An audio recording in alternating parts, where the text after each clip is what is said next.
Oui, bonjour madame.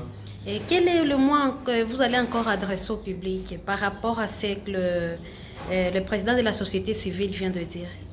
Oui, je voudrais placer un mot dedans, dessus, comme je réponds au nom de Safari Bouindo, président de FOSSAT, clinique de counseling. Je suis tellement béni et heureux d'avoir reçu mon président de la société civile dans notre bureau de FOSSAT, dans les enceintes de la commune du Banda. Vraiment, je maîtrise bien, c'est un homme digne, intègre et puis visionnaire. Je l'aime beaucoup pour avoir entendu de la FOSSAT dans la commune lors du lancement des activités. Il était en mission à Kinshasa, mais il est de retour dans la province. Il a dit que non, il a eu son invitation au bureau. Il faudrait qu'il puisse passer, localiser les bureaux et savoir comment ça se déroule.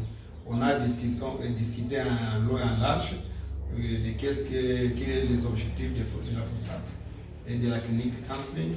Il a compris, je peux expliquer que non. La clinique de counseling a particulièrement trois filières: d'orientation des couples, orientation de la jeunesse au mariage, aussi des traumatisations des enfants qui proviennent dans des familles divorcées ou séparées. C'est communément on appelle les enfants de la rue. C'est pas à dire que les parents ne sont pas là, non. Ils sont là-bas, mais ils sont devenus irresponsables à cause des séparations des couples, de leur mariage, des victimes. Ça a tombé à ce que les enfants sortent des victimes dans leur ménage. Alors nous sommes très bénis. Je voudrais dire que non, parce qu'il est notre père de la communauté. Il est notre père de la communauté et nous devons toujours le respecter. C'est pour ça que je l'ai appelé comme père de le recevoir dans notre bureau pour voir ce qui se passe et comment est-ce qu'on pourra un peu adresser les messages à la communauté ou à la population de la ville de Bukavu. Il connaît ce qui se passe actuellement dans les cieux de la communauté. Merci beaucoup. Merci madame.